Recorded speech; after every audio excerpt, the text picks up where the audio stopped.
Ate, sino yung mga kausap mo? Mag-ina yata ang mga yun. May tinatanong lang. Narinig ko nga eh. Sigurado ka ba na alam mo yung papuntang Sitio Kabuko? Oo naman. Para kasing mali ang ibinigay mong direksyon eh. Baka mamaya, imbes na makarating sila sa pupuntahan nila eh, lalo pa sila magkandaligaw-ligaw. Tama yung impormasyon na ibinigay ko sa kanila. Ako pa ba? Magkakamali? Nakarating ka na ba sa lugar niyon? Hindi pa. Paano mo nalaman ng pagpunta doon at saan sasakay? Basta, alam ko lang. Sana nagsabi ka na lang na hindi mo alam, kaysa nagmarunong ka. Pwede naman sila magtanong sa iba eh. Parang wala ka namang bilib sa akin eh. Alam ko nga ang papunta ron. Lahat naman kasi alam mo eh. Alam ko naman talaga. Ano na naman bang problema mo? Ayoko lang kasi na may mapahamak na ibang tao dahil sa pagmamalimong mo. Ikaw nga eh, lumayo-layo muna sa akin ha, Brianna? Matagal na akong naiimbierna sa'yo eh. Pwede ba yun? Eh nasa iisang bubong lang naman tayo nakatira. Magkulong ka sa kwarto mo para hindi kita nakikita. Makaalis na nga lang. Ate, saan ka naman pupunta? Wala ka nang pakialam. Ano ba ang problema niya? Para yun lang yung nagagalit na siya. Ang ugaling pabida sa pamilya, sa trabaho at lalo na sa mga okasyon ay nagdudulot din ng masamang impresyon sa mga taong nakapaligid sa atin. Minsan ang mga ginagawa pa natin ay siyang nagdadala ng kapahamakan sa atin at sa mga mahal natin sa buhay. Magandang araw, Miss Gwen, at sa lahat ng mga tagapakinig ng inyong channel. Tawagin niyo na lang ako sa pangalang Brianna. 25 years old at tubong Antipolo. Gusto ko pong ibahagi ang karanasan ng aking ate Ashley. May pahintulot po niya na isalaysay ko ang kanyang kwento na may kinalaman sa kababalagan sa inyong channel. Sana magustuhan din ng mga kapwa ko tagapakinig ang istoryang ibabahagi ko na hango sa totoong pangyayari. Matagal nang hiwalay ang mga magulang namin. Mas pinili namin ni Ate Ashley ang tatay namin dahil bukod sa alam namin na mamahalin at aalagaan niya kami, mas may kakayanan din siya na buhayin kami. Sa ngayon may sarili ng pamilya ang nanay namin, pero wala silang anak ng kinakasama niya. Paminsan-minsan nabibisita namin siya ng kapatid ko dahil malapit lang naman ang tinitirhan nila. Dumating na ba si Itay? Hindi pa. Tumawag siya kanina na gagabihin daw. Nagaya daw yung katrabaho niya sa bahay noon dahil birthday. Ay naku, mabuti naman. Akala ko, mauunahan ako ng pag-uwi ni Itay eh. Bakit ngayon ka lang kasi ate? Sabi mo sandali ka lang. Pauwi na nga sana ako. Kaya lang, nakasalubong ko yung dati kong kaeskwela. Ayun, niyaya muna akong magkape. Nagpaplano na pala silang magpakasal ng boyfriend niya. Talaga? Nakarating na ba yung kaibigan mong yun dito sa bahay? Naalala ko kasi mahilig ka magdala ng mga kaibigan at classmate mo dito sa bahay. Oo yata. Minsan nakarating na siya rito. Nabanggit nga niya na simple lang ang kasal na gusto nila dahil meron silang pinaglalaanan ng pera nila. Nagbigay ako ng suggestion para makatipid sila. Kaya napasarap ang kwentuhan namin. Ano naman ang alam mo sa paghahanda ng kasal? Lahat na lang talaga alam mo, no? Hoy, marami akong alam pagdating sa paghahanda sa kasal, no? Laking pasasalamat nga niya dahil nagkita kami. Kundi, namumroblema pa rin siya sa paghahanda niya. Sabi ko nga, tawagan lang niya ako kung meron pa siyang gustong malaman eh. Sigurado, ikaw na naman ang bida. Kesa naman sa maging kontrabida. Wala namang masama, basta talagang alam mo ang sinasabi mo. Ano nga pala ang ulam natin na niluto mo? Inadobo ko na yung natirang kami ng baboy sa freezer. Ay, bigla akong nagutom. Maghain ka na. Gusto ko nang maghapunan. Hindi na ba natin hihintayin si Itay? Sabi mo nga, mamaya pa siya. Baka nga hindi na rin yun makapaghapunan eh. Dahil lasing na siyang uuwi. Sige, maghahain na ako. Bata pa lang kami, bibo na si Ate Ashley kaya maraming natutuwa sa kanya. Hindi siya nauubusan ng tanong at mga kwento. Kabaliktaran niya ako na tahimik. Magsasalita lang kapag merong nagtatanong. Hanggang lumaki kami, ganun pa rin siya. Yun nga lang maraming naiinis sa kanya. Kahit hindi siya tinatanong, sumasagot siya at lahat alam niya. Gusto rin niya lahat ng atensyon ng mga tao sa kanya lang. Bilang kapatid, inuunawa ko na lang siya kahit may mga oras na naiinis na rin ako. Tumigil na rin ako sa pag-iimbita ng mga kaibigan ko dahil siya lagi ang pumapapel. Pakiramdam ko na babaliwala ako. Tulog pa ba ang ate mo? Opo, Tay. Anong oras po kayo nakauwi kagabi? Pasado 12:00 na siguro yun. Parang gising pa ang ate mo eh. Bukas pa kasi ang ilaw niya nung dumating ako. Sigurado po yun. Sanay talaga si ate sa puyatan eh. Wala ba nababanggit ang ate mo kung kailan ulit siya magtatrabaho? Naghahanap naman po siya eh. Hindi pa nga lang siya tinatawagan. Kahit po ako, nag-a-apply na rin. Hindi naman sa minamadali ko kayong magkaroon ng trabaho, anak. Kaya lang kasi, 1 taon na lang magre-retiro na ako sa trabaho. Gusto ko lang kasi na nasa maayos na kayong kalagayan. Naiintindihan naman po namin kayo ni ate. Huwag po kayo mag-alala. Bago pa kayo mag-retiro sa trabaho niyo stable na kami ni ate. Salamat, anak. Nag-almusal ka na ba? Opo, ipaghahain ko na po kayo. Isa nga pala, nabalitaan niyo na ba ng ate mo yung nangyari doon sa mag-inang dayo? Natagpuan daw na wala ng buhay. Nagkamali daw ng pinuntahang lugar dahil yun daw ang itinuro nung napagtanungan. Sino po ang nagsabi sa inyo at kailan yun nangyari? Ang ninong Nelson mo nagsabi. Kasama ko siya kagabi sa inuman. Saan daw po ba pupunta ang mag-inom yun? Sa sitio Kabuko daw. Napunta naman sila sa sitio Bato. Palagay ng iba, baka daw na-hold up ng sinakyan na tricycle. Di ba nga, liblib na lugar na yun? Kawawa naman po pala sila. Oo nga eh. Tanga naman kasi yung napagtanungan. Bakit maling impormasyon yung ibinigay? Baka hindi rin po alam at nagmamarunong lang. Kaya kayong magkapatid, ha? Huwag kayong magpapagabi sa labas. Delikado na ang panahon ngayon. Ang pinaka-late ko naman po ng uwi 6:00 kapag nilakad ako. Dapat po si ate ang pagsabihan ninyo. Pagsasabihan ko nga rin ng ate mo mamaya. Akala yata niya hindi ko alam na gumagala siya kasama ng mga kaibigan niya at gabi na umuwi. Kain na po kayo. Isasalang ko lang po ang mga marurumi nating damit sa washing machine. Matindi ang kabang nararamdaman ko mula nung banggitin ni Itay ang mag-inang natagpo ang wala ng buhay. Hindi kaya yun ang mag-inang kausap ni Ate Ashley? Nang hindi na ako nakatiis, pinuntahan ko na si ate sa silid niya. Yun nga lang humihilik pa rin siya. Siguradong mamayang hapon pa siya gigising. Lumabas na lang ako at tinuloy ko na ang pag-aayos ng labada. Ang Itay naman nagpaalam na lalabas muna. May kailangan lang daw siyang puntahan. Nang araw kasi na yun, day off niya at lagi talaga siyang lumalabas kapag walang pasok. Itinuon ko na lang ang atensyon ko sa ginagawa ko. Mabuti naman ate, gising ka na.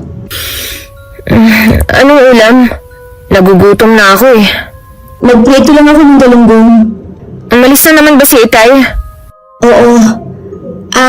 Siya nga pala ate. May sasabihin ako sa'yo. Kanina pa nga kita hinihintay magising eh. Anong sasabihin mo? Naalala mo ba yung mag-ina na nagtanong sa'yo na minsan ate? Kung saan ang sitio, Kabuko? Oo. Anong tungkol sa kanila? Sabi ni Itay, natagpuan daw ang katawan nila na wala ng buhay. Sa sitio, bato daw sila napadpad, hinala ng mga tao. Baka hinold up na nasakyan nilang tricycle driver. Sigurado ka ba dyan? Oo ate, naligaw ang mag-ina dahil mali ang ibinigay mong direksyon. Alam mo naman ang kumakalat na balita tungkol sa sitio bato, di ba? Doon nakatira ang lahat ng mga halangang kaluluwa. Ano? Baka naman nagkakamali ka lang sa balitang nasagap mo. Baka ibang mag-ina yun. Kung hindi ka naniniwala, si Itay nilang ang tanungin mo. Siya naman kasi nagsabi sa akin kanina eh. Luka ka ba? Ayoko malaman niya na ako ang napagtanungan ng mag-inang yun. Hindi mo naman kasi talaga alam ang tinatanong ng mag-ina. Nagmagaling ka lang. Alam ko nga, no? Baka sila lang ang naligaw dahil hindi nila sinunod ang sinabi ko kung saan sila dapat sumakay. Sila pa talaga ang sinisi mo. Patay na nga sila eh. Alam mo namang sisihin ko ang sarili ko. Ikaw kasi kahit hindi mo alam, nagmamarunong ka masyado. Pwede ba, Brianna? Wala ka ng bukang bibig kundi yan. Talaga naman kasi na marami akong alam. Hindi lang ako nagmamarunong. O sige na, lahat na alam mo. Binabalaan kita, Brianna, ha? Huwag na huwag mong sasabihin yun kay Itay o sa kahit kanino. Dahil kung hindi, mananagot ka sa akin. Kahit naman hindi yun sabihin sa akin ni Ate Ashley, wala naman akong balak sabihin sa tatay namin ang tungkol sa bagay na yun. Kahit minsan nakakainis na ang ugali niya, hindi ko pa rin magagawang ilaglag siya. Yun na rin naman ang huling beses na napag-usapan namin ang tungkol sa bagay na yun. Gaya ng ibang balita, kusa na rin naman nakalimutan ang pangyayaring yun sa mag-ina. At ang kapatid ko, gaya ng dati, bida na naman sa usapan. Kasalukuyan kaming nasa birthday party ng pinsan namin. Ate, huwag mo naman pagawin ni eksena ng birthday celebrant. Ano bang ginagawa ko, ha? Nagsasaya lang naman ako, ha? Party to, diba? Lahat naman kasi nasa iyo ang atensyon. Dumig na dumig yung boses mo sa kabilang lamesa eh. Kasalanan ko ba kung di hamak na mas maganda ako sa pinsan nating may birthday, ha? Kaya nasa akin ang lahat ng atensyon ng mga bisita. Hindi lang yun. Alam mo ang isa nating pinsan ng MC. Bakit naman inagawan mo siya ng trabaho? Napakalam niya niyang mag-host eh. Walang kabuhay-buhay. Mabuti nga, ako na ang gumawa. Di sumigla ang party. Siya ang kinuha ni Ate Joyce na mag-MC sa birthday party mo eh. Gusto mo bang suma ang loob ng mga pinsan natin sa'yo, ha? Sila na nga ang ginagawa ng pabor. Sila pa ba ang sasama ang loob? Baka gusto mong ikaw na lang din na mag-serve ng pagkain at inumin. Total lahat na gusto mong gampanan eh. Hoy, Brianna! Ano ba ang problema mo, ha? Kanina ka ng gabi ko eh. Makaramdam ka naman sana. Kanina ka pa tinitignan ng masama ng mga pinsan natin. Sana pala, hindi na ako pumunta rito. Ayaw naman pala nilang nandito ako eh. Matuto ka naman kasing lumugar.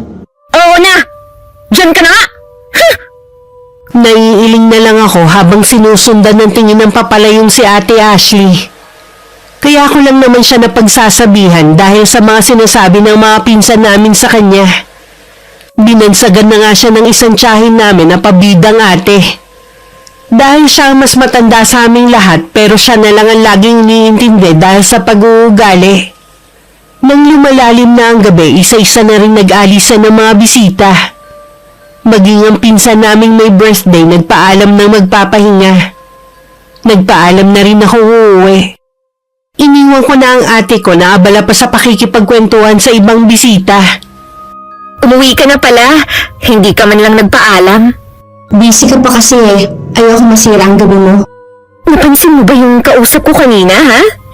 Yung matangkad na may dimple. Ang gwapo niya, no? Raven yata ang pangalan niya. Yun ang naniligaw kay Ate Joyce. Ah, talaga? Bakit wala naman siyang binabanggit kanina na nanliligaw siya kay Joyce? Bakit naman kailangan niyang banggitin sa'yo? Siyempre sa kanila nilang yun. Ang ibig kong sabihin, bakit buong gabi sa akin lang siya nakadikit? Hiningi pa nga niya ang Facebook ko eh. Ate, pwede ba huwag mo nilang siyang pansinin pa? Baka mamaya niyan, magkaroon kayo ng hindi pagkakaunawaan ni Ate Joyce. Teka nga, bakit ba si Joyce ang inaalala mo? Ako ang kapatid mo. Ang sa akin lang naman, ayokong magulong samahan natin. Nasa mga pinsan naman natin yun eh. Marami na silang issue sa'yo. Kahit mga tiyahin natin, hindi na maganda ang tingin sa'yo eh. Huwag mo na sanang palalain pa. Basta, wala akong pakialam kung ano man ang opinyon nila sa akin. Ang tigas talaga ng ulo mo. Wala rin akong pakialam kung kampi ka sa kanila kesa sa akin na kapatid mo. Siyempre, sa'yo ako kampi. Dadalawa na nga lang tayo eh. Pababayaan pa ba kita? Ayoko lang kasing konsintihin ang mga mali mong ginagawa. Naku, ano ba ang gusto mong gawin ko? Iwasan mo na lang si Raven. Oo na, sige na. hindi ko na lang siya papansinin kapag nag-chat siya sa akin. Ay, salamat naman at nakinig ka rin sa akin sa unang pagkakataon. Matulog na nga tayo. Inaantok na ako eh. Bukas na lang ulit tayo magkwentuhan. Nakahinga naman ako ng maluwag. Akala ko mahihirapan akong pakiusapan ng kapatid ko. Kahit kasi ang mga tiyahin namin kanina kung ano-ano ang pinupukol na masasamang salita kay ate. Ipinagtanggol ko naman siya. Kaya lang pati ako nakatingin ng hindi magagandang salita. Ipinagdasal ko na lang ang mga naganap kanina at mga kamag-anak namin na sana wag nang lumala. Kinabukasan tanghali na ako nagising. Wala na rin sa bahay si Itay. Inaasahan ko na matagal pagigising si Ate Ashley.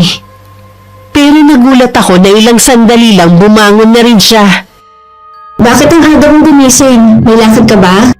Mamaya pa naman, pagkatapos magtanghalian. Gumising lang ako para tulungan ka sa gawaing bahay bago ako umalis. Himala yata. Kailan ka pa nagka-interes sa mga gawaing bahay?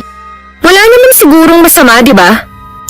Tsaka, ako na nga pala ang magluluto ng pagkain natin. Na sige, ikaw ang bahala. Magwawalis lang ako sa labas ng bahay. Hindi pa man ako natatagalan sa labas ng bahay, tinatawag na ako ng kapatid ko. Tinatanong niya kung saan nakalagay ang mantika, asin at mga rikado. Pumunta ako sa may pinto ng kusina at saka sumilip. Hindi naman ganun kalaki ang kusina natin para hindi mo makita ang mga hinahanap mo. Buksan mo mga cabinet. Nandyan lahat mga kailangan mo. Salamat sis. Hindi naman kasi ako laging nandito sa kusina eh. Pwede mo naman kasing hanapin kaysa magtanong na magtanong. Oo na. Ano ba yan? Binubukbok na pala ang mga cabinet dito. Dapat pinapalitan na ito ng Itay. Sinabi ko na yan kay Itay. Medyo mahal daw kung papalitan yung buong cabinet pero gagawa na lang siya ng paraan. Sobrang tagal na kasi nito eh. Mga bata pa tayo nung ipinagawa ni Itay ito. Ibig lang sabihin, matibay ang gawa niyan. Naiwan na nga kita. Itutuloy ko yung ginagawa ko sa labas. May ilang beses pa akong tinawag ni ate bago ko na ituloy ang ginagawa kong pag-uwalis. Patapos na ako nun nang maramdaman kong parang merong nagmamasid sa akin. Pag-angat ko ng mukha ko, isang matandang babae ang nakatingin sa akin. Nang mapansin niyang nakatingin ako sa kanya, bigla na lang siyang tumalilis ng alis. Sino kaya ang matandang yun? Kanina pa kaya siya nakatingin sa akin? Bahagya pa ako nagulat nang tawagin ako ni ate para kumain na. Habang nasa hapagkainan, kinuwento ko sa kanya ang tungkol sa matandang nakita ko. Baka magtatanong sana sa'yo. Tapos, nagbago ang isip. Kaya umalis na lang. Sa tingin ko kasi matagal na siyang nakatingin sa akin kanina. Tapos, kakaiba ang pagkakatitig niya. Ewan ko ba? Bigla kasing nagtayuan ang mga balahibo ko sa batok kanina. Kalimutan mo na ang matandang yun. Hindi mo naman na siya makikita ulit eh. Oo nga. Unang beses kasi nangyari sa akin Medyo kinabahan ako. Ay nako, kita pa rin nga ang pag-aalala sa mukha mo eh. Mamaya lang wala na to. Ay, siya nga pala.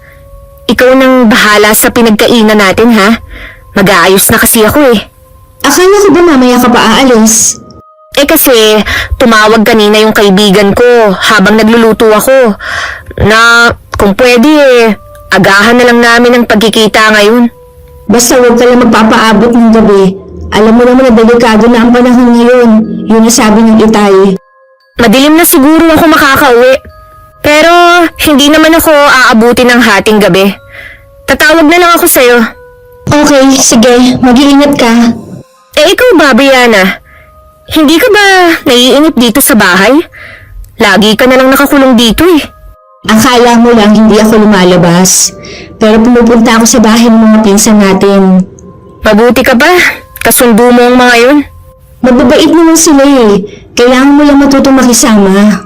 Magaling naman ako makisama. Sila lang naman tong maraming issue sa akin eh. Huwag na nga natin yung pag-usapan. O sige, baka masira pa ang araw ko. Maiwan na kita ha. Tapos na naman na akong kumain eh. Dahil wala nang kasalo, nawalan na rin ako ng ganang kumain. Inubos ko na lang ang nasa plato ko at saka na ako nagligpit. Si Ate Ashley naman makalipas ang kalahating oras na pag-aayos sa sarili, nagpaalam na nga aalis.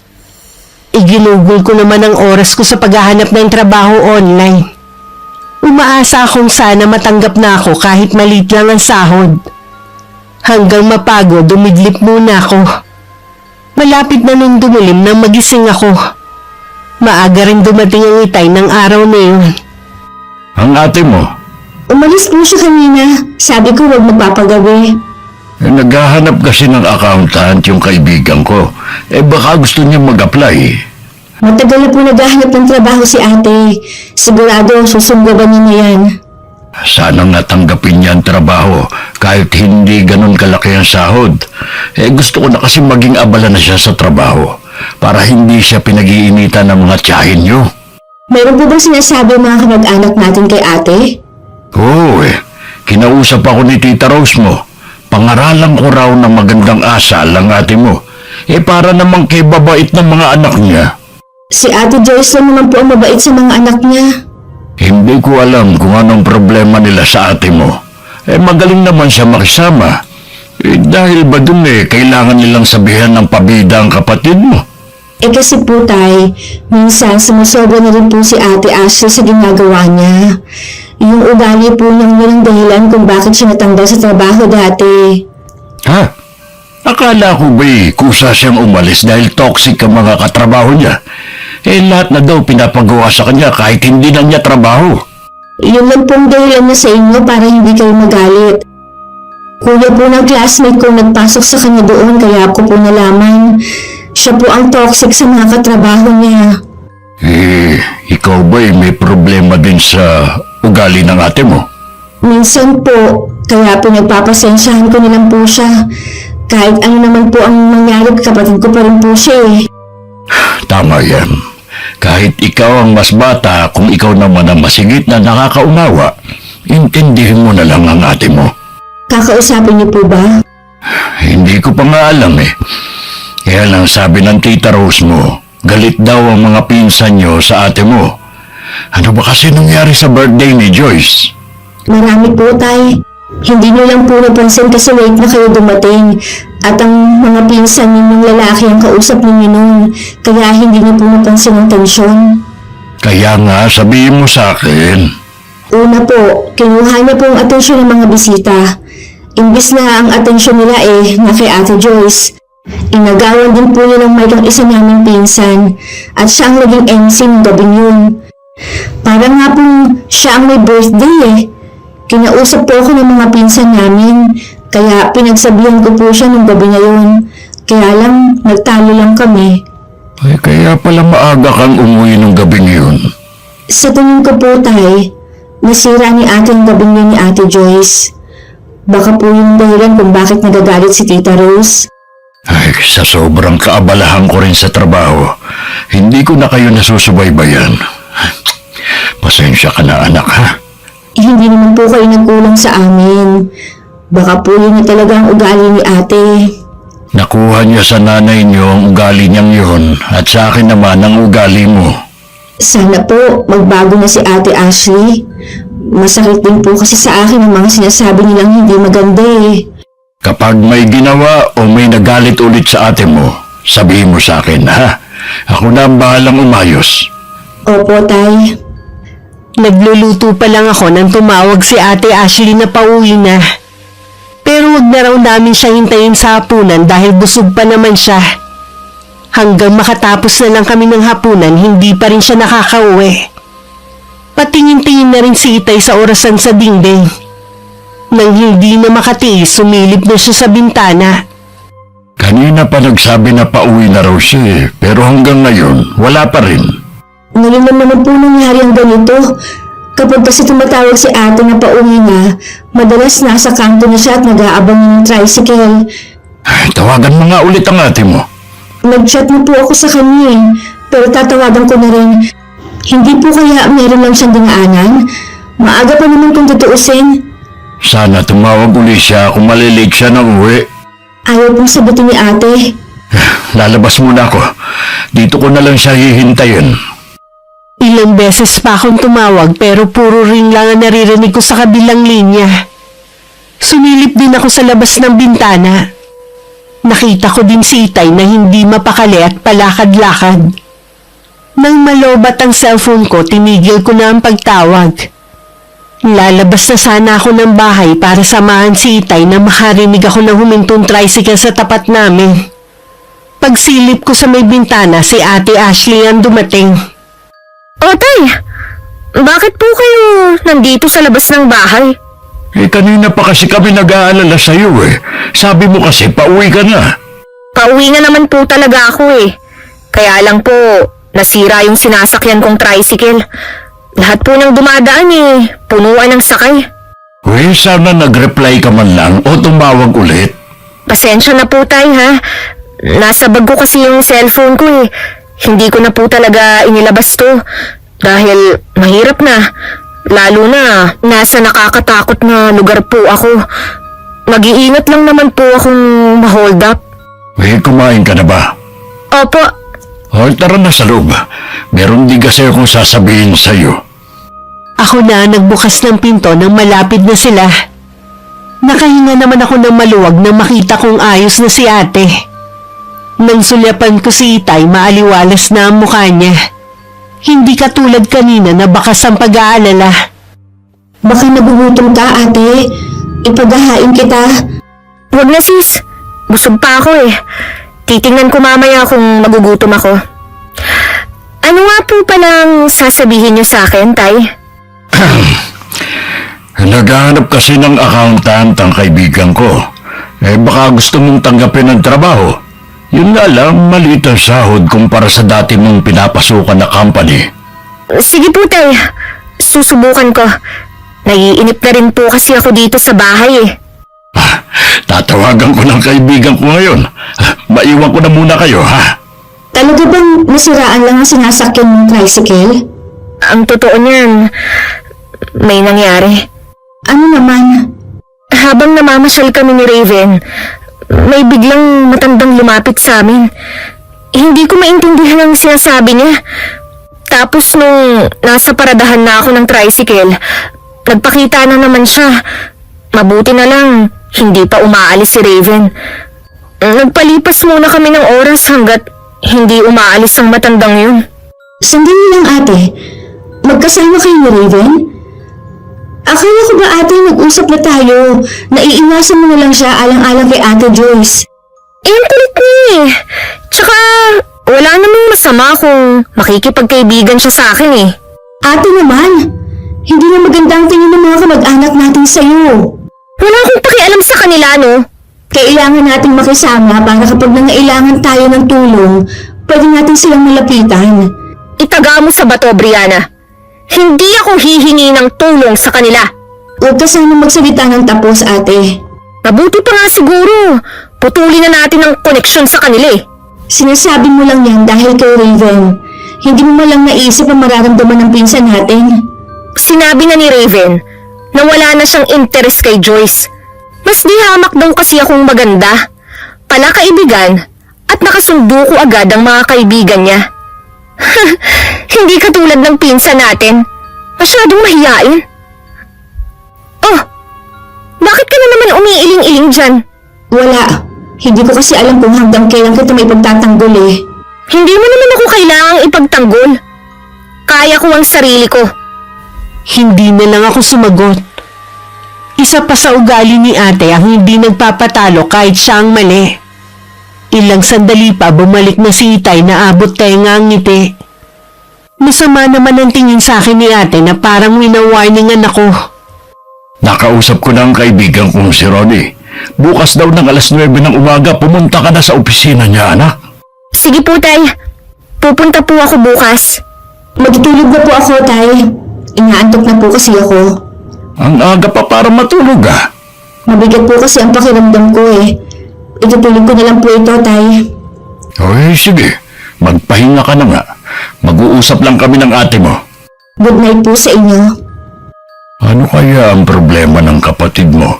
Bigla siyang tumamlay eh. Baka nga po inaantok lang. O di kaya po naiingit. dahil magkakaroon na ako ng trabaho. Ay, hindi naman kasi pwede ang kursong natapos niya sa trabahong inaalok sa iyo ng kaibigan ko. Tsaka bata pa naman po siya eh. Makakahanap din siya. Oo nga. Ay, paano? Magpahinga ka na rin.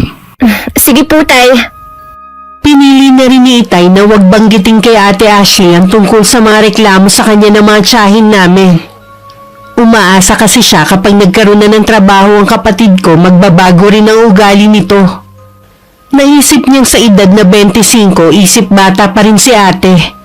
At hindi pa rin marunong magsaalang-alang sa nararamdaman ng ibang tao. Kinabukasan sinadya ko na tanghali na bumangon. Paglabas ko ng kwarto, wala na si ate at Itay. Hindi na talaga nag-aagahan si Itay sa bahay dahil libre naman ang almusal sa kumpanyang pinapasukan niya. Si ate naman madalang lang yung magluto. Dahil mag-isa lang naman ako, bumili na lang ako ng pandesal sa bakery na malapit lang sa amin. Pauwi na ako na makasalubong ko ang isang matandang babae. Parang pamilya po kayo sa akin. Pasensya ka na, iha ko, natakot kita. Tama! Kayo yung matanda ng isang araw. Medyo natakot nga po ako sa inyo dahil sa paraan ng pagtitig niyo sa akin. Taga rito rin po ba kayo? Nakatira ako sa sitio Kabuko. Araw-araw lagi talaga ako naglalakad para makalimot. Pasensya na po kayo, Lola. Tawagin mo na lang akong Lola Felipa. Lola Felipa, bakit po gusto niyo makalimot? Dahil sa nangyari sa anak ko at apo. Ano pong nangyari sa kanila? Natagpuan silang patay sa tabing daan malapit sa kabilang sitio.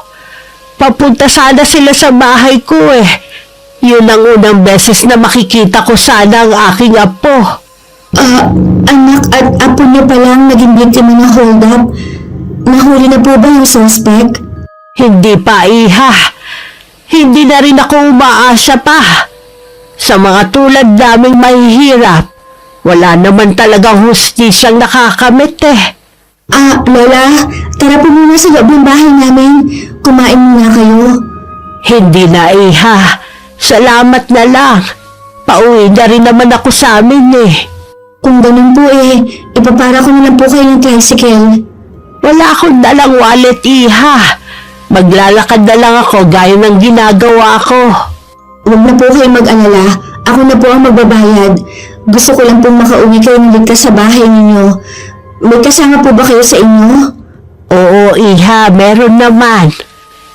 Ayan na po ang tricycle, Lola. Sumakay na po kayo. Manong, ito po ang bayad ni Lola ha. Pakibaba po siya sa mismong bahay niya. Salamat sa'yo, iha. Pagpalain ka sa kabaitan mo. Mag-ingat po kayo, Lola. Tinanaw ko pa ang papalayong tricycle na sinasakyan ni Lola Felipa. Hindi ako umaalis sa kinatatayuan ko hanggat nakikita ko pa ito. Sa di kalayuan, nakatanaw pala sa akin si Tita Rose. Akmang papasok na ako sa gate namin nang tawagin niya ako.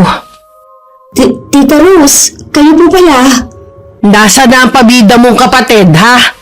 Umalis po siya kanina para mag-apply ng trabaho. Pakisabi sa kanya wag na siya ulit tutungtong sa pamamahay namin kahit may okasyon. Bakit naman po? Alam ko na mabait ka, pero hindi ang ate mo. Alam na namin na nagkikita sila ni Raven.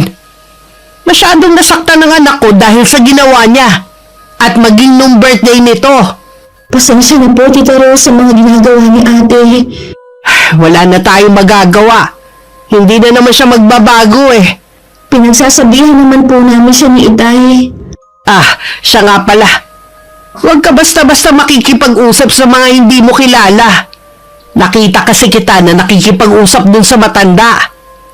Baka yun pa ang magdala sa inyo sa mas malaking kapahamakan. Naging palaisipan sa akin ng mga sinabi ni Tita Rose. Biglang sumagi sa akin na matandang babae. Mukha naman siyang mabait. At bakas pa ang matinding lungkot sa kanyang mga mata. Bigla ko naisip kung alam kaya nito na may kinalaman ng kapatid ko sa pagkapahamak ng mag-ina. Nalungkot din ako dahil nagkaroon na ng lamat ang relasyon namin kay na Tita Rose dahil sa ginawa ni Ate Ashley. Kung hindi na pala welcome ang kapatid ko sa bahay nila, mapipilitan na rin akong huwag dumalo kahit imbitahin pa nila ako. Mas lalo ko tuloy minadali ang paghahanap ng trabaho. Parang ayoko na kasing mamalagi sa bahay dahil lalo lang ako mag-iisip. Aba, mukhang masaya ka yata ngayon, ha? Natanggap na po ako sa trabaho, Tay. Nakapasa po ako sa interview kanina. Masaya ako para sa iyo, anak. Ano magiging trabaho mo? Sa call center po, Tay. Katulad ba yan ng trabaho ng pinsan mong sige? Opo, Tay. Balita ako malaki sahod dyan, ha? Kaya lang laging puyat. Ayos lang, Tay. Hindi naman ako laging panggabi eh. Kahit papano panatag na ako kapag nagretiro na ako. Baka kasi hindi sumapat ang pensyon ko sa ating tatlo. Sabi ko naman po sa inyo, huwag niyo na kaming alalahanin ni Ate Ashley. Ay, siya nga pala. Birthday ng tito mo sa linggo. Pwede ba na kapag lumabas ka pakibili mo ako ng paboritong alak niya? Yan kasi yung regalo ko Tay, inimbita po ba tayo? Hindi naman tayo ibang tao para hintayin pang imbitahan. Lagi naman tayong pumupunta sa kanila kapag may okasyon. Kasi po, Tay, nakausap ko si Tita Rose ng isang araw. Si ate ang hinahanap po niya, pero ako kasi ang nakita niya sa labas. Meron ba siyang sinabi? Hindi na daw po pwedeng pumunta si ate sa kanila kahit may okasyon pa. Nalaman po kasi nila na nakikita si ate at si Raven na naniligaw kay Ate Joyce. Ano bang kinagagalit nila? Nanliligaw pa lang naman pala yung lalaki sa pinsan mo Sa kwento po kasi ni Ate Joyce sa amin, balak na nang sagutin si Raven sa birthday niya. Kaya lang po, wala nang ginawa si ate kundi umeksena. Hindi kasalanan ng kapatid mo kung bakit nabaling sa kanyang atensyon ng Raven na yun. Napakababaw naman ang kinagagalit ng tiyahe mo. Sa tingin ko po, nagpatong-patong na lang ang inis nila kay ate. Kung ayaw nilang papuntahin ang ate mo, hindi na rin tayo pupunta kahit kailan. Iyon naman po talagang tama. Tita Rose mo, nakikisali sa isyo imbis na paliwanagan si Joyce. Para namang mauubusan ng lalaki ang anak niya. Bali wala naman kay Ate Ashley ang nalaman. Samantala nung dumating ang araw ng linggo, ang daming chat sa akin ng mga pinsan ko kung nasa na daw ako. Sinabi ko na lang sa kanila na hindi ako makakapunta. Ilang beses din ako nagsorry sa kanila. Mga ganung okasyon lang naman kasi kami nagkakasama. Lalo na pare-pareho na kaming abala sa trabaho. Siguro, kinukulit ka na ng mga pinsan natin, oh. Oo, yun yung kasi ang pagkakataon namin mag-banding eh. Pwede ka namang pumunta kung gusto mo. Hindi na lang, ayoko rin naman magalit si Itay. Ang dami pa nilang dahilan. Pero ang totoo niyan, natatakot lang sila na masapawan ko na naman. Sumusobra ka naman kasi sa pagiging pabida mo eh. Kahit hindi ka kinakausap, sabat ka ng sabat. Kahit ng mga bata pa tayo, ganun ka na. Noon, nakakatuwa ka. Pero ngayon kasi hindi na eh. Alam mo, sumasabat ako dahil alam ko ang pinag-uusapan. Oo, alam mo. Kaya nga napahama ka mag-inod ng dahil sa'yo. Bakit ba kailangan mo na namang ipaalala ang bagay na yan, ha? Dahil nakilala ko si Lola Felipa. Siya ang ina at lola nung hinold up na mag-ina. Ano? May sinabi ka ba sa kanya, ha? Huwag ka mag-alala. Wala akong binanggit na kahit ano. Mabuti naman. Tsaka, hindi naman ako ang pumatay sa kanila. Kung hindi ka magbabago, mas marami ang maiinis sa'yo at mapapahamak. Pwede ba, Brianna?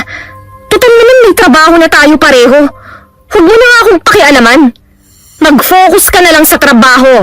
At ganon din ako. Ganun na nga ang ginawa ko. Bihira na rin kami magpansinan sa loob ng bahay. Wala naman napapansin ng aming ama dahil abala rin siya sa trabaho. Palaging nag-overtime si Itay dahil katuwiran naman niya. Ilang buwan na lang magre-retiro na rin siya. Lihim din ako nakikipagkita sa mga pinsan ko. Namimiss ko kasi ang banding namin na parang magkakaibigan. Dahil hindi nagkakalayo ang mga edad namin. Hindi ko lang akalain na katagalan mabubuko ko ni ate.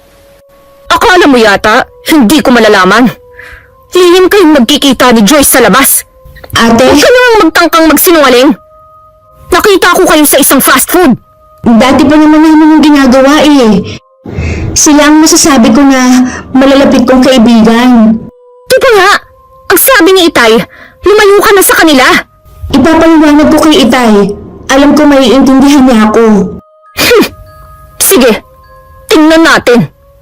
Sabay pa kami napalingon ni Ate Ashley nang bumukas ang pinto at pumasok si Itay. Salubong naman ng kilay ng aming ama dahil sa nadatnan niyang parang nagtatalo kami. Nagtatalo ba kayong magkapatid? Ito po kasing si Brianna eh. Nahuli kong nakikipagkita sa mga pinsa namin. Alam naman niyang pinagbawalan niyo siya. Pero sige pa rin ang pakikipagbanding sa mga yun. Ako ang kapatid mo. Pero sa kanila siya kumakampi. Totoo ba ang sinasabi ng ate mo? Hayaan niyo po ako magpaliwanag, Tay. O sige, makikinig ako. Alam niyo naman po na mula pagkabata, sila ng mga kalaro at mga tinuring kong kaibigan. Wala naman po kaming pinag-aawayan eh, para umiwas ako sa kanila. Hindi po tama na dahil kay ate, magagalit din ako sa kanila. Baka mamaya kasi meron kang sinasabi sa kanila tungkol sa akin. Napag-usapan ni namin na tuwing magkikita kami, walang magbabanggit sa'yo. Tsaka, wala na namang problema kay Ate Joyce kung sa'yo na naniligaw si Raven eh. Basta. Sumunod ka na lang sa amin ni Itay. Kapatid lang kita. Wala kang karapatang pakialaman ng buhay ko. Ikaw ito may problema sa kanila. Labas na ako doon. Wala ka palang kwentang kapatid eh. Tama na! Huwag na kayong mag-away. Ikaw, Ashley, hayaan mo na lang ang kapatid mo. Hindi naman porkit nakikipag-banding pa rin si Brianna sa mga pinsa mo eh. Hindi mo na siya kakampi. May kasalanan ka rin naman kasi. Oo na. Kasalanan ko na naman. Ang ibig ko lang sanang sabihin, matuto kang lumugar lalo na kapag may mga okasyon. Galit sila sa akin dahil hindi kasing talino ko ang mga pinsan ko. Alam naman namin ang kapatid mo na matalino ka talaga. Wala kang dapat patunayan kahit kanino. Bahala ka na nga sa buhay mo, Brianna. Huwag ko lang talagang mababalitaan na meron silang sinasabi sa likod ko. Sinisiguro ko sa'yo ate na walang sinasabi laban sa'yo. Alam kong galit pa rin sa akin si ate. Hindi ako sanay na para bang laging may pader sa pagitan namin. Kaya ako na ang unang lumapit sa kanya pero umiiwas siya. Napansin na rin yun ni Itay dahil kahit sa kanya umiiwas si ate. Para din kaming hangin na dinadaan-daanan niya.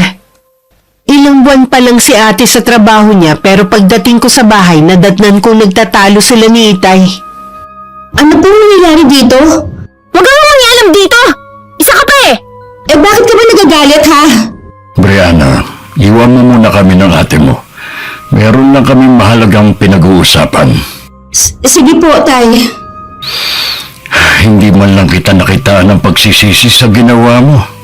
Wala naman po akong ginagawang masama eh. Anong wala? Nakakahiya kaya yung ginawa mo sa meeting nila. Hindi ka naman kasama doon. Gusto ko lang naman pong makatulong sa kaibigan nyo. Kaya lang nga hindi ka nakatulong. Palpak ang ginawa mo.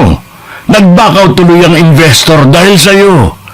Galit na galit ang kaibigan ko at baka masira ang pagkakaibigan namin nang dahil sa'yo.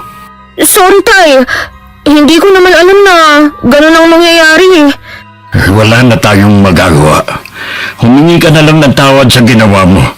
Hindi na po ako babalik doon. Wala na akong mukhang ihaharap sa kanila. Sige, ako na lang makikipag-usap sa kanya. Naiiling na lang ako matapos ko yun marinig. Hindi na rin naman ako nagulat dahil gawain na niya yun kahit nun pa. Hindi ko nga lang maintindihan kung bakit parang hindi nadadala si ate. May napahamak na nga, hihintayin pa ba niya na may mapahamak ulit dahil sa kanya? Isang linggo nang tambay si Ate Ashley sa bahay. Hindi ko alam kung may balak pa ba siyang mag-apply ng ibang trabaho. Habang nasa sala ko, nilapitan niya ako at kinausap. Hiring ba sa inyo, sis? Ha? Hindi ko alam eh. Bakit? Mag-a-apply sana ako eh. Sige. Magtatanong ako. Nakakaingit ka kasi dahil Ang laki ng sahod mo. Yun nga lang, laging puyat. Ayos lang yan. Basta kumikita. Siya nga pala. Pasensya ka na sa akin, ha? Ayos lang, te. Sanay naman ako eh. Promise, aayusin ko na ang trabaho ko. Hindi na ako magmamagaling kahit na magaling naman talaga ako.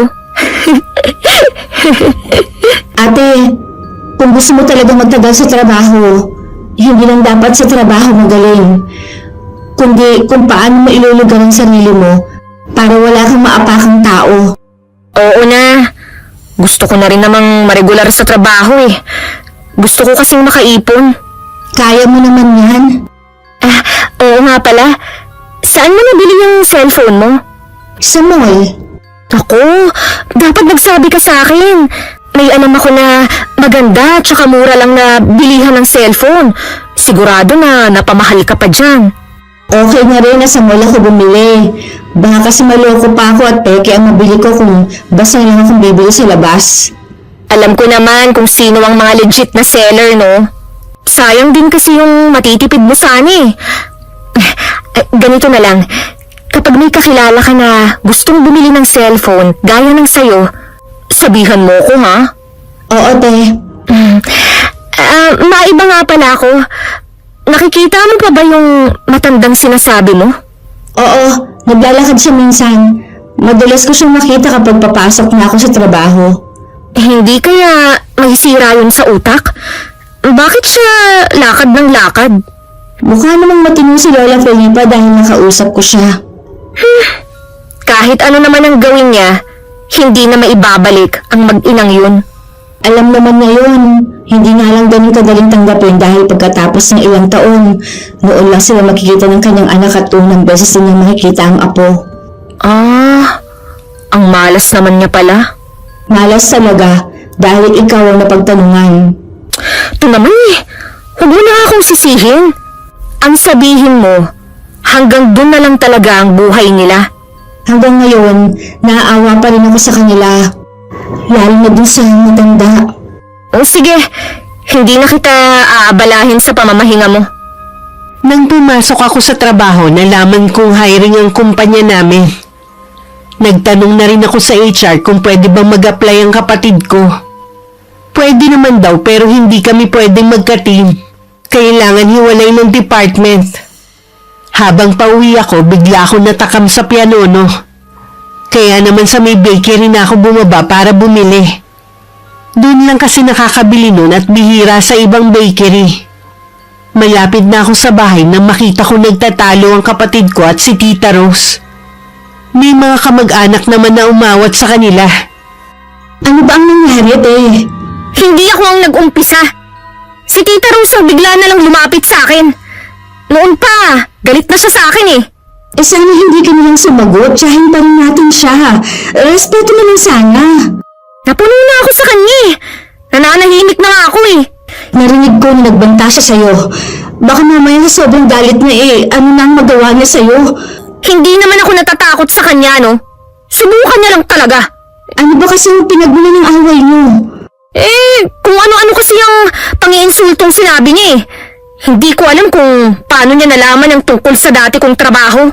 Sana kahit anong galit mo, hindi mo pinutulan si Tita Rose. Lalo ko nang tuloy mapapasama. Alam mo namang kampi sa kanya ang mga kamag-anak natin eh. Wala na akong pakialam pa. Hindi mo man lang inisip ang itay natin. Hindi naman siguro magagalit sa akin si Itay. Tsaka, ipinagtanggol ko lang naman ang sarili ko eh. May maganda pa naman ako ibabalita sa'yo. Ano yun? Hiring ba sa inyo? At pwede akong mag-apply? Oo, magkaiba nga lang tayo ng department. Ayos lang yan. Basta makapasok ako sa company nyo. Gumanda naman ang mood ni Ate Ashley. Nasira lang ulit nung dumating si Itay. Saan yun ito mukhang nakapagsumbong na si Tita Rose sa kanya. Tahimik lang kami ni ate na nakaupo sa mahabang upuan. Naghihintay sa sermon ni Itay. Hindi ko kayo pinag-aral para maging bastos sa mga kamag-anak natin.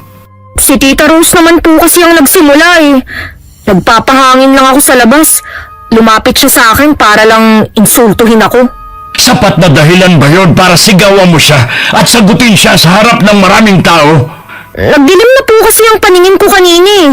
Kapag alam ko naman na nasa katwiran ka, lagi naman kitang ipinagtatanggol. Dahil sa ginawa mong to, para mo na rin sinabi na totoong inaakusan nila sa'yo. Sorry po, Tay. Huwag ka sa akin mag-sorry. Pumunta ka sa Tita Rose mo at humingi ka sa kanya ng dispensa. Sa taas ng pride nun, hindi yung tatanggap ng sorry ko. Kahit paano, subukan mo. Ayoko po, Tay. Iba na lang ang ipagawa niyo sa akin. Talagang paiirali mo na naman ang katigasan ng ulo mo, ha? Wala nga po akong kasalanan. Kahit wala kang kasalanan, bilang respeto na lang sa tita mo, ikaw na ang magpakumbaba. Hindi po ako lalapit sa kanya. Kahit ano po ang mangyari. Ashley! Ashley, bumalik ka rito! Huwag kang bastos! Nag-uusap pa tayo! Ashley! Hayaan niyo lang po si ate. May isip rin po niya ang mga mali niyang ginagawa. Ay, naging bulag ako sa mga maling ginagawa ng ate mo.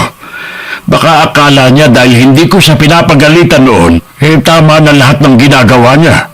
Ako na lang po ang pupunta kay Tita Rose at hihingi ng dispensa sa ginawa ni ate. Magpalipas ka muna ng ilang araw. Baka ikaw pa mapagbalingan ng galit ng tiyahin mo. Kilala ko ang hipag kong yun. Sige po, Tay. Huwag na po kayo magalit. Baka kayo naman po ang mapano. Gaya ng bili ni Tay, nagpalipas muna ako ng ilang araw bago ako pumunta sa bahay ni Tita Rose. Pero hindi ko siya matsyempohang nasa kanila. Hanggang umabot na ng 1 linggo. Nakapasok na rin si ate sa kumpanyang pinapasukan ko. Dahil magkaiba kami ng department, wala akong balita sa kanya. At hindi rin kami nagkakasabay ng pagpasok at pag-uwi. Gaya ng ginagawa ko bago umuwi ng bahay, dumadaan ako sa bakery. Habang naglalakad pa uwi sa di kalayuan, nakita ko si Lola Filipa at Tita Rose na nag-uusap. Sa hindi malamang dahilan, may kaba ako naramdaman. Para na rin akong ipinako sa kinatatayuan ko. Hindi ko alam kung gaano ako katagal na nakatayo lang. Basta na malayan ko na lang wala na sila sa kinatatayuan nila. Ano kaya ang pinag-usapan nila? Magkakilala pala si Tita Rose at Lola Filipa. Baka naman magtanong din ang matanda sa tiyahin ko. Tuluyan na akong hindi nakahingi ng dispensa sa tiyahin ko. Pinasabi ko na lang kay Ate Joyce. Sabi naman ito, hindi naman daw galit sa akin ng nanay niya. Inamin din naman ng pinsan ko na mainit talaga ang dugo ni Tita Rose sa kapatid ko. Lalo pa raw nadagdagan dahil sa mga ginawa nito. Akala ko rin maayos na ang trabaho ni Ate Ashley. Pero ganun na lang ang gulat ko nang may makarating sa akin balita. Puro negatibo ang sinasabi sa kanya ng mga katrabaho namin. Parang gusto ko na talagang sumuko sa kapatid ko. Ano na naman ba ang ginawa ko, ha? Akala mo yata hindi nakakarating sa akin ang mga ginagawa mo. Kung ano man ang naririnig mo, wala lang yun.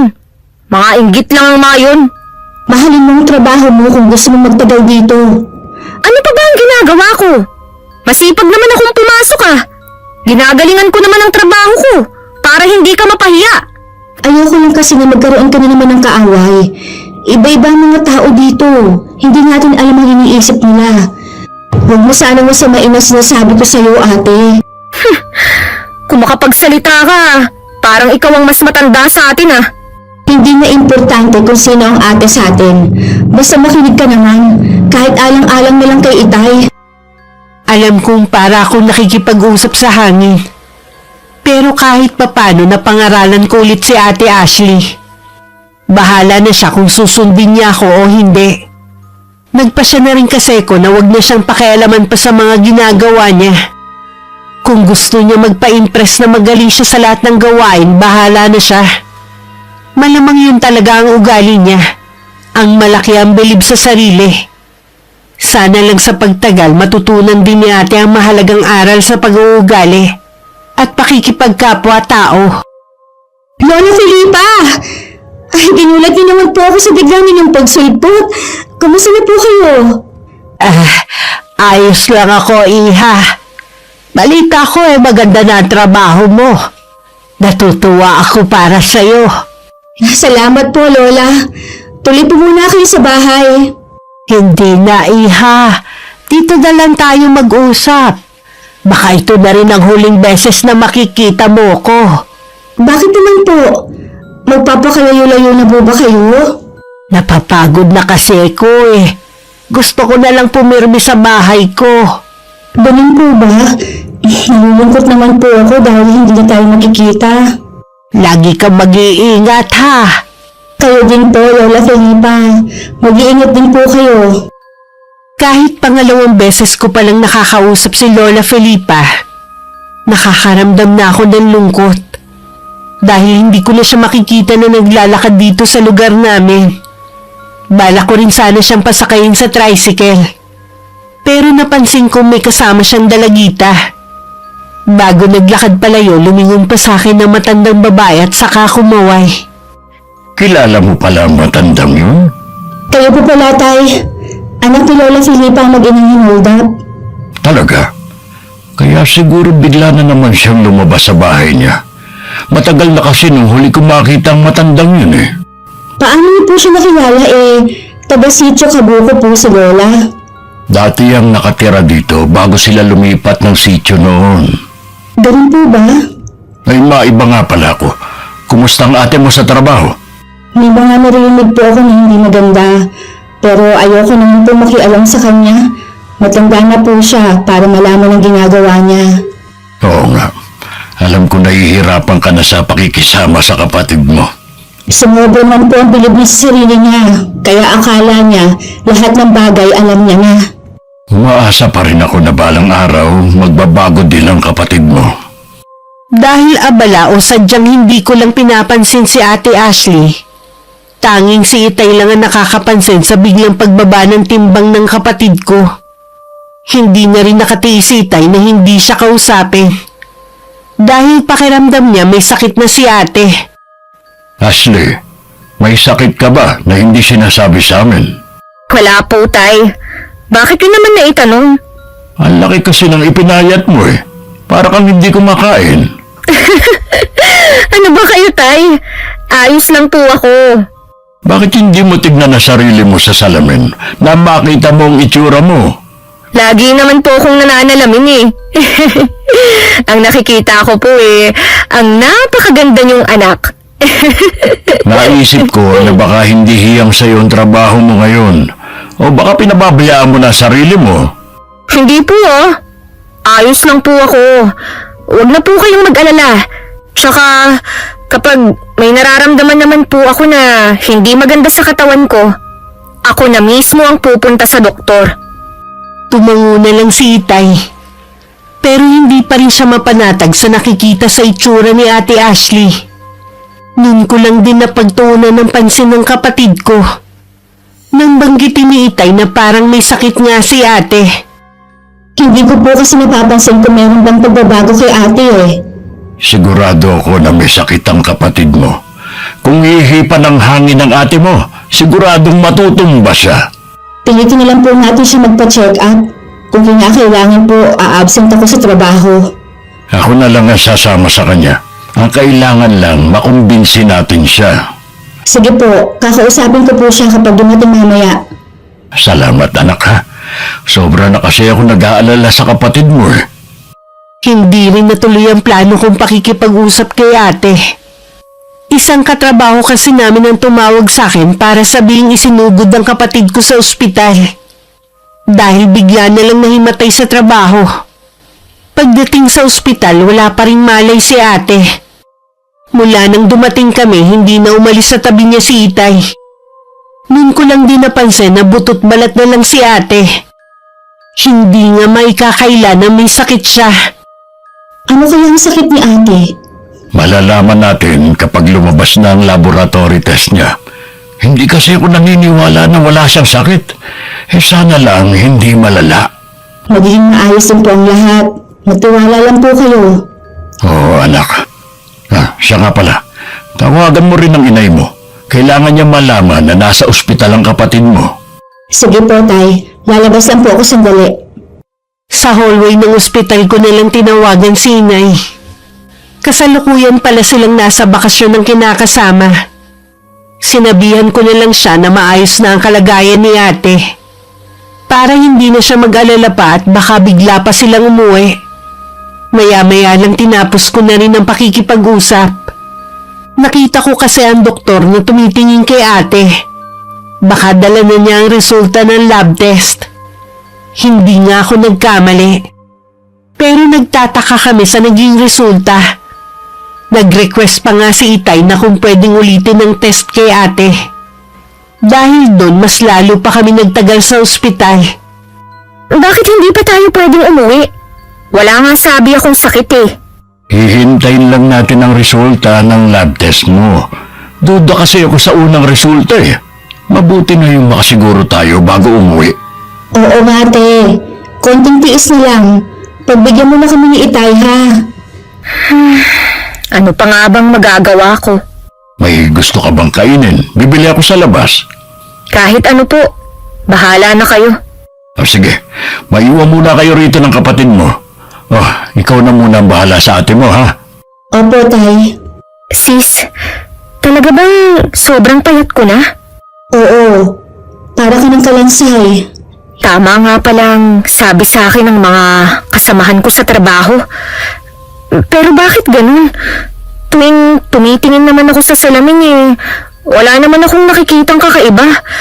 Ganun pa rin naman ang nakikita ko. Hindi kaya may diferensya na yung mga mata mo? Malinaw pa ang mga mata ko, no? Ang inaalala ko, baka matanggal ako sa trabaho nito. Ang isipin mo lang, te, mas importante ang kalusugan mo. Kung kailan nagugustuhan ko na ang trabaho ko, tsaka naman nangyari to. Isipin mo na lang may dahilan ng lahat ng ito. Anong dahilan? Para parusahan ako? Grabe ka naman magsalita. Hindi parusa ang pagkaka-ospital mo. Lahat ng mga tao dumadaan sa ganitong problema. Ewan ko ba, Brianna? Ganun ang nararamdaman ko eh. Nang lumabas ulit ang resulta, walang pinagkaiba sa una. Dahil sinabi naman ng doktor na pwede nang lumabas si ate ng araw na yun, inuwi na namin siya sa bahay. Si tatay na lang muna nag-aalaga sa kanya habang nasa trabaho naman ako.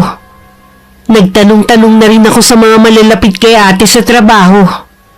Ang sabi lang nila madalas daw na mapag-isa ang kapatid ko at naging tahimik lang. Baka meron lang pinagdadaanan ng ate mo. Tinanong ko kasi si Raven. Ang sabi niya, matagal na silang hindi nagkikita. Ewan ko ba, Tay? Tingin ko mas may malalim pang dahilan. Naisip ko nga na magpatawag ng albularyo. Baka yun ang mas makatulong sa ate mo. May kilala ba kayo? Meron sana, kaya lang matagal na siyang hindi nang gagamot. Nag-uulyanin na rin kasi matandang yun. Sino pong tinutukoy niyo? Si Aling Felipa. Marunong po pala ng gamot si Lola Felipa. Kaya lang, Tay, baka tanggihan niya si ate na gamutin. Bakit naman? Kasi po, naging instrumento ang ate para mapahamak ang anak at apo ni Lola Felipa. Hindi naman kasi alam ni ate kung saan ang sakayan ng papuntang sityo. Hayun, nagmagaling na naman. Ibang direksyon po yata ang naituro ni ate. Bakit ngayon mo lang sinabi yan? Nangako po ako kay ate na hindi ko sasabihin sa inyo. Napilitan nga lang po ako dahil hinihingi ng pagkakataon. Subukan pa rin natin. Sige po, gusto ko rin naman po malaman ang sakit ni ate eh. Bukas na bukas din pupunta ako sa sityo. Ngayon sana, kaya lang gabi na. Delikado na kung ngayon ako pupunta doon. Para bang gustong hadlangan ng panahon ng plano ni Itay na sunduin si Lola Felipa. Nag-aagaw liwanag pa lang kasi nang biglang bumuhos ang malakas na ulan na may kasama pang hangin. Kapag ganun kasama ang panahon, walang bumabiyahe na tricycle. Ayaw po talaga kayong paalisin, Tay. Saan po ba sana kayo pupunta? Maghahanap ako ng luna sa sakit mo. Naniniwala po talaga kayo na may sakit ako, ha? Wala namang masama kung ipapatingin ka namin sa albularyo. Kung wala ka talagang sakit, di mabuti. Makakabalik ka na sa trabaho. Oo nga naman ate. Tuwing sinasabi niyo na baka may sakit ako, ang dami ko nang nararamdaman na sakit sa katawan ko eh. Katulad ng mga binti ko. Para bang may tumutusok-tusok na libong karayom. Kailangan siguro kahit masama ang panahon ay tumuloy na rin ako. Delikado po, Tay. Alam niyo naman na mabilis ang daan papunta doon at may bangin pa sa tabing daan. Nahihirapan na kasi yung ate mo eh. Kaya ko namang tiisin, Tay. Huwag na po kayong umalis. O sige, sabihin mo lang kung ano pa masakit sa'yo, ha? Ang mga binti ko lang naman po. Kukunin ko ang langis. Hihilutin kita para mawala ang pananakit. Kinuha ko na ang langis at saka tinanggal ang kumot ni ate. Muntik na ako mapatili kung hindi ko lang napigilan ng sarili ko. Maliban kasi sa buto na lang ang binti niya. Namamaga din ang tuhod niya at may malaking sugat. Aray! Hindi ko maituwid ang mga binti ko. Sobrang sakit talaga. Na parang hihiwalay na. Pagkatapos ng gagawin ko, giginhawa ng pakiramdam mo. Ito lang bang binti mong masakit? Oo, sis. Salamat ah. Pasensya ka na rin sa abala ko ah. Hindi ka nakakaabala. Natural lang sa magkapatid ang nagdadamayan. Lalo na tayong dalawa lang naman. Sana bumuti na ang pakiramdam ko. Gusto pa kitang ilibre sa paborito mong restaurant. Yan ang unang beses na ililibre mo ako kung sakaling matutuloy. Matutuloy yan. Isasama din natin si Itay. Naiiyak na lang ako habang nakikinig sa kapatid ko. Ilang sandali pa nakatulog na siya. Pero bakas pa rin sa mukha ang sakit na iniinda niya. Nung gabi hindi kami nakatulog ni Itay dahil sa pagbabantay kay ate. Umiiyak kasi siya at may pagkakataon pang napapasigaw. Lahat na ginawa namin para guminhawa ang pakiramdam ni ate. Pero wala pa ring epekto yun. Wala kami nagawa kundi painumin na lang ng pampatulog si ate. Nang mahimbing na siyang natutulog, tsaka ako lumabas ng kwarto niya. Kumusta na ang kapatid mo? Ayos naman po siya. Natutulog na ngayon. Ay salamat naman at maayos na siya. Ako na ang bahala sa mga kapitbahay nating magtatanong bukas kung anong ingay dito sa bahay natin. Magtapat nga po kayo. May ideya na ba kayo kung anong nangyayari kay ate? Imposible kasi na hindi makita ng doktor ang sakit niya. 2 beses natin siyang pinatignan pero pareho po ang resulta. Hindi pa kasi ako sigurado. Pero palagay ko, may kumukulang sa ate mo. Yun din ang pilit na sumisiksik sa isipan ko pero ayoko lang tanggapin. Huwag mo munang sasabihin sa kapatid mo kapag nagising siya bukas. Opo, Tay. Baka hindi rin siya maniwala eh. Kinabukasan gumanda na ang pakiramdam ni Ate Ashley. Pero namumutla pa rin siya. Nagagawa na rin niyang maglakad-lakad. Kailangan lang na may aalalay sa kanya. Malakas na din siyang kumain. Nawala rin ang pag-aalala namin ni Itay sa kanya kahit papano. Nang gumanda na ang panahon, umalis na si Itay papuntang Sitio Kabuko. Habang papunta nga sa lugar, maraming sumasagi sa isip ni Itay katulad na lang ng mga sinasabi ng mga taga-samin. Pero pagdating doon, pinabulaanan nun lahat ng mga nakakatakot na sinasabi sa lugar. Mababait naman ang mga residente. At itinuro agad ang bahay ni Lola Felipa. Sino ka nga, iho? Tawagin niyo na lang po akong Daniel. Kahit anong piga ko sa utak ko, hindi kita maalala. Ano bang kailangan mo sa akin? Gusto ko po sanang ipatingin sa inyo ang anak kong may sakit. Bakit sa akin? Hindi naman ako doktor. Alam ko po, pero magaling po kayong albularya noong araw. Magbabaka sakali po ako na baka pwede po kayong manggamot.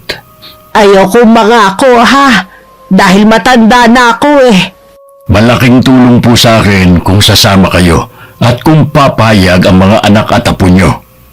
Tumango naman ang mga kasama niya sa bahay na yun. Mukha din silang mababait. Ang isa sa kanila, siya pa ang nag-ayos ng mga gamit ng matandang babae. Isang dalagita naman ang sumama sa kanila bilang alalay ni Lola Felipa. Nakahinga na ng maluwag si Itay habang pabalik na sa bahay namin. Nang mga sandaling yun, pumasok na ulit sa kwarto si Ate Ashley. Dumadaing kasi siya na giniginaw. Dahil nga siguro halos butot balat na lang siya kaya ang bilis niyang ginawin. Bakit wala pa si Itay? Huwag kang mainip. Darating rin yun.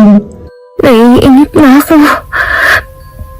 Gusto ko na bumalik sa dati. Kaya lang, kapag ganito ang itsura ko, tatanggapin pa kaya ako sa trabaho? Bakit hindi? Ang kailangan mo lang naman magpagaling. May nakakaalam ba sa mga kamag-anak natin ng kalagayan ko? Wala. Ayaw kasi ni Itay na ipaalam. Hindi naman daw kasi makakatulong sa atin. Ang bait talaga ni Itay. Gusto lang niya akong protektahan laban sa mga mapanghusga nating kamag-anak. Huwag mo nga silang isipin. May nabasa ako. Kapag daw may sakit o may nararamdaman sa katawan, kailangan lang daw na positibo mag-isip at iwasan din na magalit. Hindi ko lang kasi maiwasan eh. Alam ko na hindi rin maganda ang naging tingin mo sa akin. Inayunan mo rin sila na ganun akong klase ng tao. Tapos naman ngayon huwag natin pag-usapan pa. May narinig akong tumigil na tricycle. Sigurado si Itay na yun. Lumabas ako at sinalubong ko si Itay at Lola Felipa na hindi na nagulat nang makita ko. Habang nasa biyahe, nabanggit na ni Itay ang tungkol sa akin. Pagdating sa loob ng bahay, pinaupo ko muna ang mga bisita at inalok ng maiinom. Maligamgam na tubig lang ang hiningi ng matandang babae. Salamat po, Lola, na pumayag kayo na gumutin ng kapatid ko. Kahit ang dami ko na nakakalimutan, ayoko pa rin tanggihan ang mga humihingi ng tulong sa akin. Sana po, mapagaling niyo si Ate Ashley. Gusto niya po niyang makabalik sa dati niyang buhay. Gagawin ko ang lahat. Nabanggitan ng Itay mo na nagkakahinala na siya kung anong karamdaman ng kapatid mo. Tayo na, puntahan na natin siya. Iginiya ko na si Lola Felipa sa kwarto kung saan naroon ang kapatid ko. Nakasunod naman sa amin ang dalagita niyang apo. Si tatay naman kasalukuyang nasa kusina ng mga sandaling yun. Napasukan naming nakapikit si ate at bakas na naman ang sakit sa mukha niya. Nang tawagin ko ang pangalan niya, tsaka siya nagmulat ng mga mata. Biglang nanlaki ang mga mata niya nang makita si Lola Felipa. Anong ginagawa ng matandang yan dito? Paalisin mo siya! Ate, siya si Lola Felipa. Tutulungan ka niyo gumaling. Paalisin mo siya, Brianna! Walang magagawa ang matandang yan! Siya ang kunikwento ko sa'yo na matanda na naggugulo sa akin habang kasama ko si Raven! Natatandaan ko na nga. Pasensya ka na, iha, sa inasal ko noon, ha?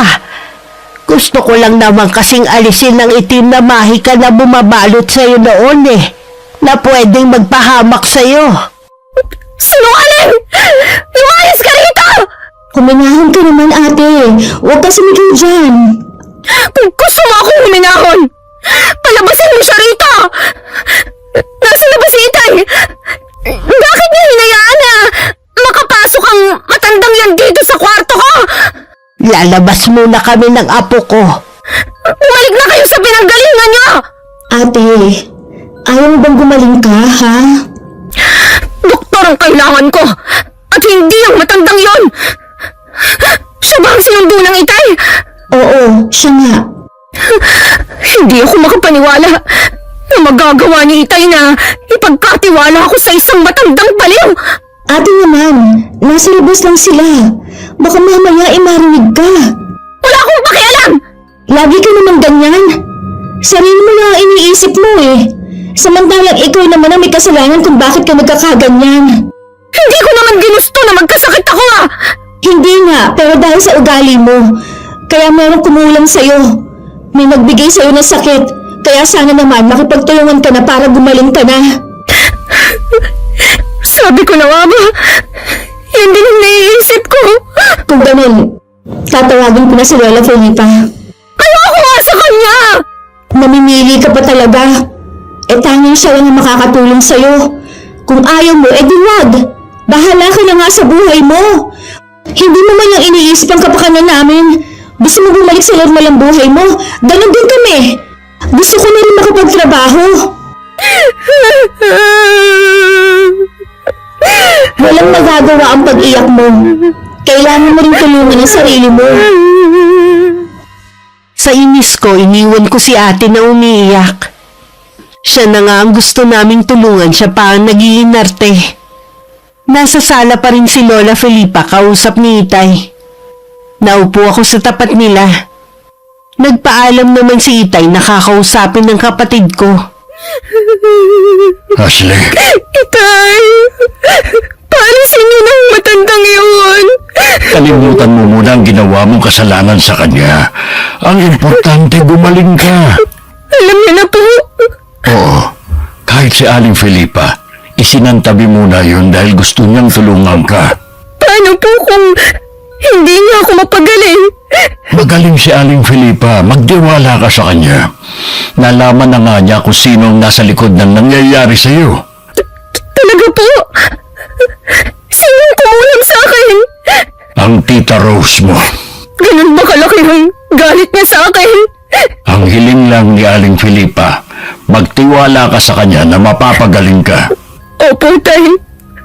Papapasukin ko na siya. Ilang sandali lang pumasok na rin si Lola Felipa. Umiwas ng tingin si ate. Dahil hindi niya matagalan na matiim na titig ng matanda sa kanya. Umupo siya sa tabi ni ate at sakay nilabas ang maliit na botelya na pinaglalagyan ng espesyal na langis. Inilabas din ito ang pulang panyo na merong nakabalot sa loob. Alisin mo lahat ng pag-aalinlangan sa puso mo. Ibigay mo lahat ng pagtitiwala mo. Opo. Ikaw na nasa likod ng pagpapahirap sa dalagang ito. Alam ko na ang kaanyuan mo at kung sino ang nag-utos sa iyo. Bawiin mo ang sumpa sa kanya o ibabalik ko sa iyo. Kanino ba si Sam? Nakakatakot! Kung ganon, ayaw mo makipagkasundo na lang sa akin para lubayan ang dalagang ito. Wala na akong magagawa kung yan ang gusto mo. Inumpisahan ng bigkasin ni Lola Felipa sa wikang Latin ng orasyon na madalas niyang ginagamit para ibalik sa kalaban ng sumpang iginawad kay ate.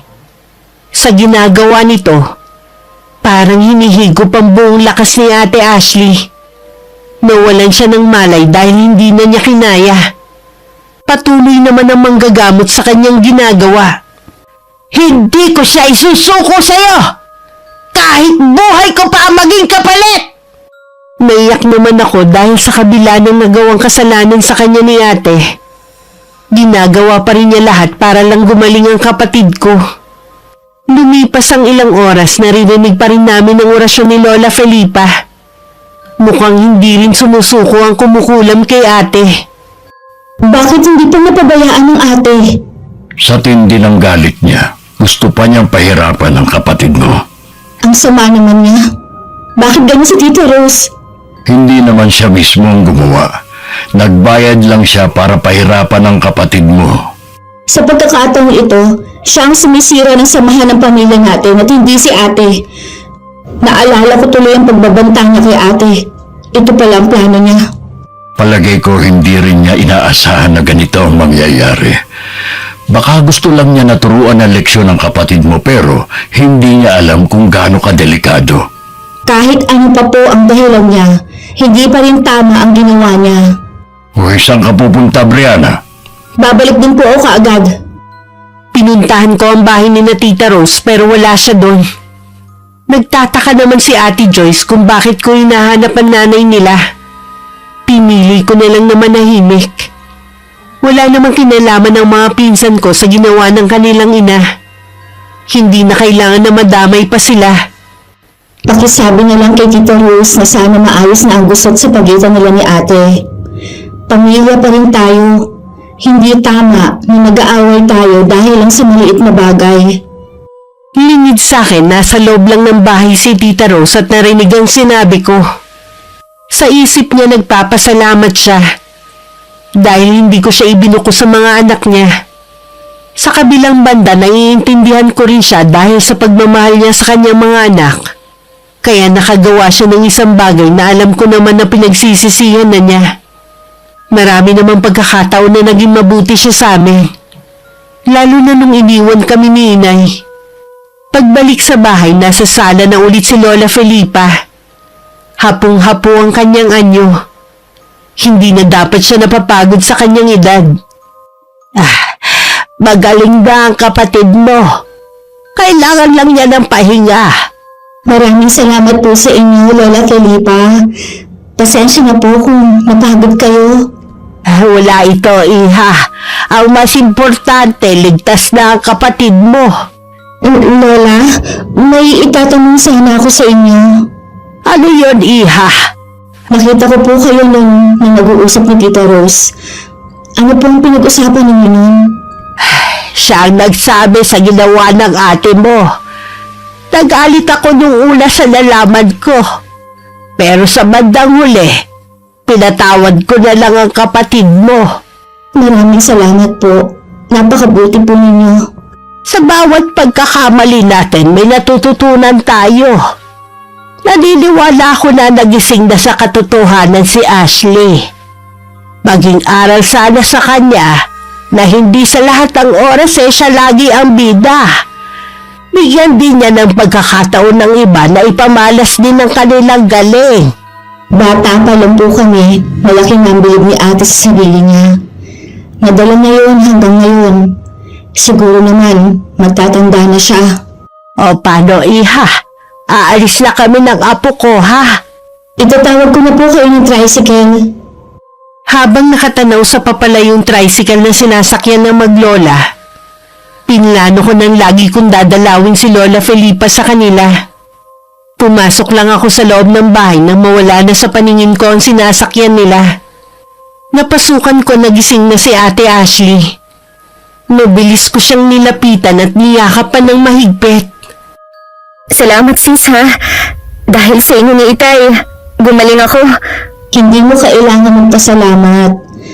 Mahal ka namin ni Itay, kaya lahat gagawin namin. Nag-usap na kami ng ate mo. Hindi na namin ipapaalam kay Tito Enrico nyo ang ginawa ng asawa niya.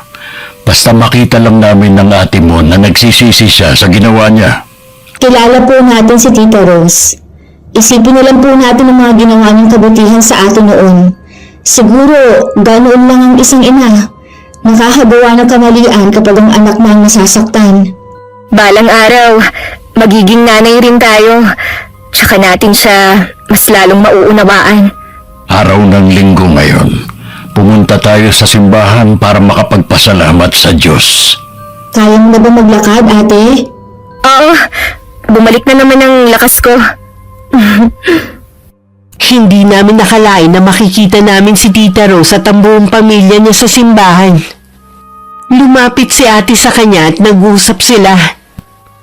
Nagyakapan pa sila at alam namin na nagkapatawaran na silang dalawa.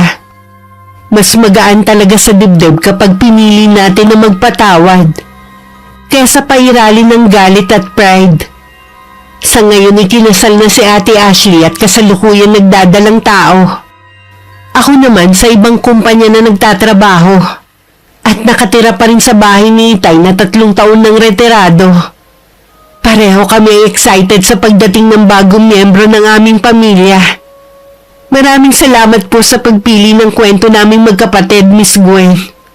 Sana kapulutan ng aral ng mga tagapakinig ninyo ang istoryang ibinahagi sa araw na ito. Wakas,